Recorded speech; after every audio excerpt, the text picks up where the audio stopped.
आफ्नो खाल्टोमा तपाईहरू आफै परिरहनुभएछ। जस्तो केपी ओलीले केही बोल्दाखेरि केही गर्दाखेरि तुरन्तै समातिहाल्थ्यो, त्यस्तै अहिले जेएनजीका युवाहरूको हाल भएको छ। जेएनजीका युवाहरू समातिरहेछन्। जसले काला करतुत गरेको छ, भ्रष्टाचार गरेको छ, तिनीहरू हाँसी हाँसी रमाइरहेका छन्। यो त कस्तो भयो भने तपाईँहरूले प्रधानमन्त्री मन्त्री बनाउनलाई आन्दोलन गरेको जस्तो भयो।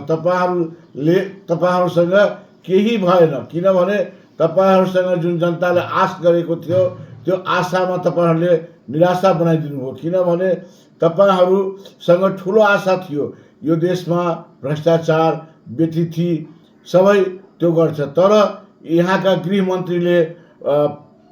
गृहमन्त्रीलाई एउटा खापुङ जस्तो आइजीले टेरेन, किनभने त्यो चाहिने त्यही सरकारले जबसम्म अहिले पनि जति पनि तपाईँले बहाली गर्नुहुन्छ, चाहे जे तपाईँ न सुशीला कार्कीको एकजना कर्मचारी छ, न प्रहरीमा छ, न कहीँ छ, न अनुसन्धानमा छ, न सतर्कता केन्द्रमा छ, तपाईँले शासन सत्ता चलाउन सक्नुहुन्न। किनभने जबसम्म तपाईँले आफ्नो कर्मचारीमा, प्रहरीमा, सबै ठाउँमा आफ्नो त्यो परिचय बनाउनुहुन्न र आफ्नो राजनीतिक नियुक्ति गर्नुहुन्न, तबसम्म तपाईँहरूले केही नाप्न सक्नुहुन्न। किनभने अहिलेसम्म त तपाईँहरूलाई टेरि नै रहेको छैन कसैले। एउटा न त सचिवले टेरिरहेको छ, न आइजिपीले टेरिरहेछ। यहाँ त के भइरहेछ भने कुकुरले पुच्छर हल्लाउने ठाउँमा पुच्छरले कुकुर हल्लाइरहेको छ यो देशमा।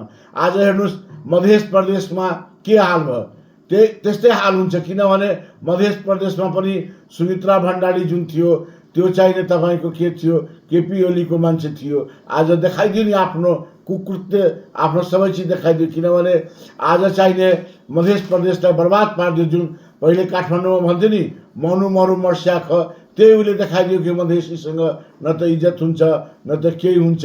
मधेसी भनेको जहाँ बोलाए पनि, जहाँ जे गरे पनि उनीहरू तयार भइहाल्छ। सरोज कुमार यादवलाई होटलमा जानुको के कुरा थियो?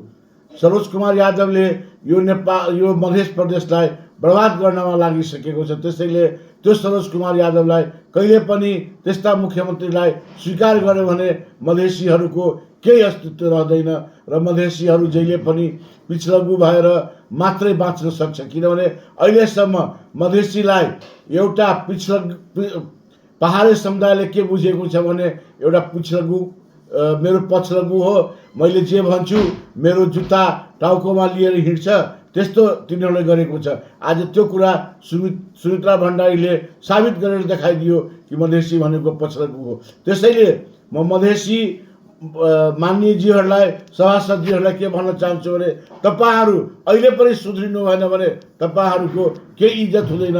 तपाईँहरू अगर इज्जत चाहनुहुन्छ, आफ्नो अस्तित्व चाहनुहुन्छ, स्वाभिमान चाहनुहुन्छ भने तपाईँहरूले त्यो सुमित्रा भण्डारी र त्यो मुख्यमन्त्रीलाई कहिले पनि तपाईँहरूले त्यहाँ पस्न दिनु हुँदैन।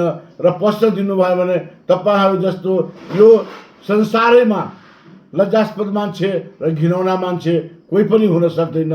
किनभने तपाईँहरूको त अस्तित्व जान्छ, साथै साथ तपाईँहरूले सबै मधेसीको अस्तित्व बर्बाद पारिदिनुहुन्छ। त्यसैले तपाईँहरू अहिले पनि सुध्रिनुहोस्, म यही भन्न चाहन्छु।